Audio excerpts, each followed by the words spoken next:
सभा का स्थापना दिवस और डॉक्टर माता प्रसाद जी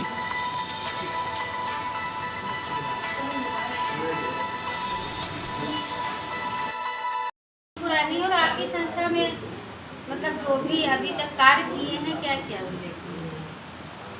सामाजिक न्याय महासभा का विचार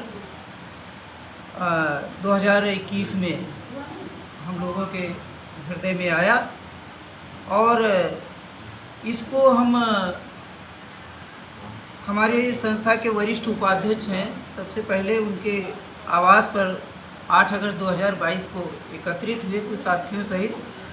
और वहाँ पर विचार हुआ कि कार्यकारिणी का गठन किया जाए। उसके बाद फिर 2022 में ही नवंबर में फिर से बैठे और संगठन का विस्तार हुआ। उसके पश्चात समय समय पर हम राष्ट्रीय मुद्दों पर काम करते रहे हैं। इस सामाजिक न्याय महासभा की ओर से चाहे मोहनलालगंज हो चाहे लखनऊ में हो, जिला प्रशासन की तरफ से हम जो है ज्ञापन भी देते रहे हैं। अन्याय उत्पीड़न के खिलाफ संविधान दिवस के अवसर पर रैली और पैदल मार्च निकालते रहे हैं और चाहे मेघवाल जो राजस्थान का बच्चा था उसको जो है निर्मम हत्या की गई थी, उस पर कैंडल मार्च हम लोगों ने निकाला, प्रदर्शन किया। साथ ही शिक्षा के क्षेत्र में अभी जो 5000 उत्तर प्रदेश के विद्यालय बंद हो रहे थे, उसमें सामाजिक न्याय महासभा ने डीएम साहब को जो है ज्ञापन दिया। ऐसे में ये संस्था 3-4 वर्षों से काम कर रही थी, लेकिन विधिवत इसका हम लोगों ने जो है अगस्त 2024 में इसकी प्रक्रिया शुरू किया, रजिस्ट्रेशन की। हमारे साथ में अधिवक्ता भी हैं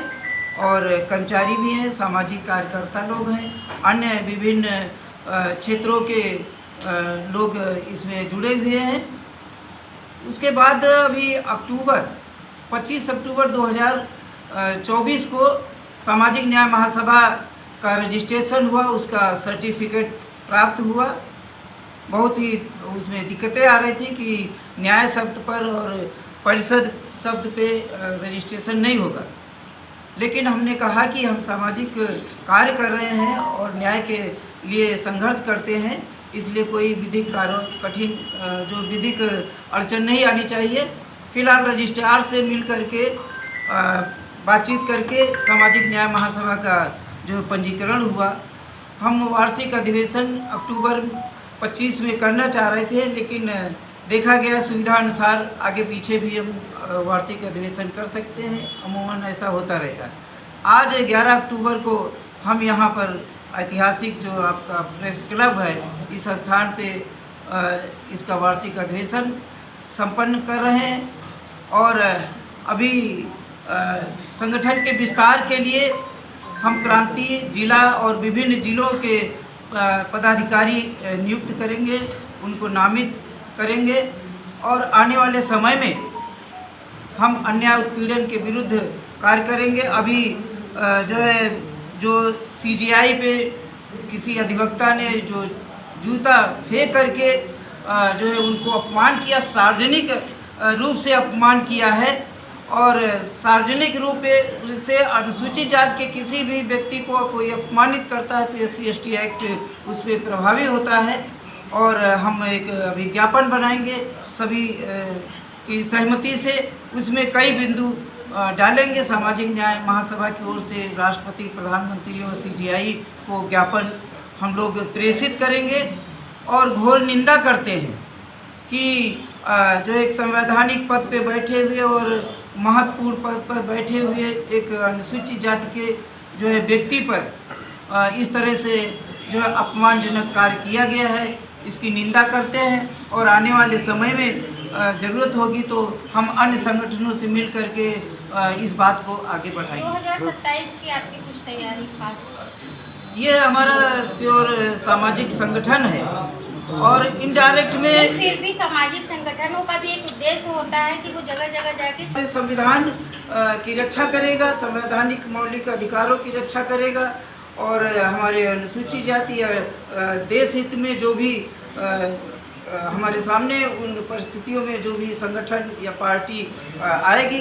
उसका जो है हम इनडायरेक्ट रूप से समर्थन करेंगे। सर, सामाजिक न्याय महासभा का आज वार्षिक अधिवेशन और जो है तो जयंती है, तो इस बारे में आप क्या कहना चाहते हैं? सामाजिक न्याय महासभा का गठन तो 1 वर्ष पूर्व हो चुका था, लेकिन 24 अक्टूबर 2024 को इसको विधिवत सरकार से पंजीकृत कराना पड़ा और उसके बाद से हम लोग लगातार समाज के कमज़ोर वर्गों पर जो अत्याचार हो रहे हैं, जो शिकायतें हैं, समस्याएं हैं,